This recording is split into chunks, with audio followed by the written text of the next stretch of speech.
Well, once again we see multiple violent tantrums from the religion of permanent offence. Some things never change, do they? Once again we see Islam self-detonate, if you'll pardon the expression, and show once again why it's about as welcome on this planet as an asteroid. Once again we see thousands of Islamic nutcases take time out from beating up their wives to show their sensitive side. How? By smashing up the towns they live in, egged on by clerical ignoramuses whose motives are even lower than the literacy level of their followers. And once again we in the civilized world are being urged to censor ourselves out of respect for a religion that violates the human rights of half the people on the planet and that doubles as a political ideology indistinguishable from Nazism. It would be funny if it wasn't so obscene. Or should that be the other way round? To call these riots infantile and imbecilic is to give them a dignity they don't deserve. They can only be described as Islamic. Let me get this straight. We're supposed to show tolerance and respect for a religion that doesn't know the meaning of either word and goes out of its way to prove it every day.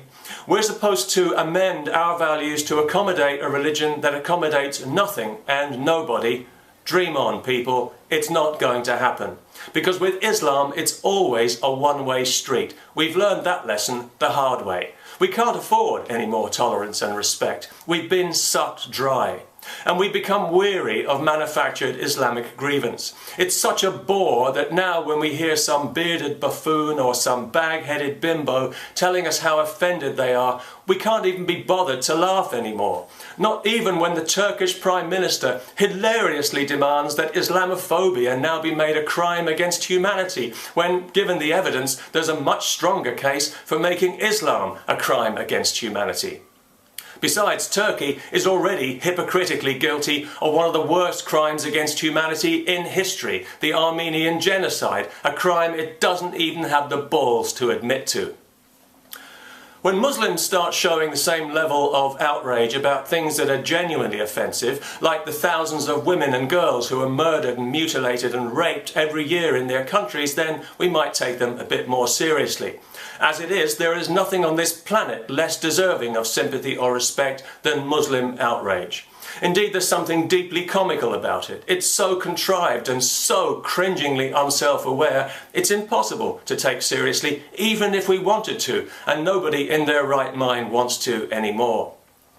There was a time when Islam was given the benefit of the doubt by many people in the West. Now we think it's poison and we wish we'd never heard of it because 20 years of baseless grievance mongering and knee-jerk offence have shown us this religion for what it really is, and now we don't like it, we don't trust it, and we are never going to respect it. And we don't care how Muslims feel about that. Everything's an insult to this religion. Everything causes offence. Well, nobody gives a damn anymore, people. You've done it to death. You've killed the goose that laid the golden egg. So now, if you're an offended Muslim, go stick your head in the oven for all we care. And if you think that if you keep up the violence, the West will eventually cave in, it's not going to happen. Even if the politicians want it to, the people won't allow it. We'll carry on speaking our minds openly and freely because it's our birthright and it can't be taken away from us. It can only be given away, and we are giving Islam nothing because Islam gives us nothing. It's a religion permanently on the take. Gimme, gimme, gimme is all we ever hear. Gimme respect, even though I haven't earned it. Gimme special treatment or I'll be offended and you'll be a racist. Well, we're sick and tired of hearing it. We're sick and tired of Islam, and we're sick and tired of the needless conflict and intimidation that comes from this religion at every turn. All week we've heard Muslims telling us that we in the West need to understand how important the Prophet is to them. We do understand, and we don't care. That's the point. We don't care now, and we are never going to care. Get used to it. We don't give a damn about your feelings. Our feelings are more important, and our feelings tell us that we're sick to the back teeth of hearing about your religion, so stick a sock in it. And no amount of violence is going to change a thing. The more you riot and scream and shout, the less we're going to listen. It'll simply stiffen our resolve not to be bullied and pushed around by people whose values we don't respect because you've given us no reason to respect them, and, more to the point, because you are incapable of giving us such a reason.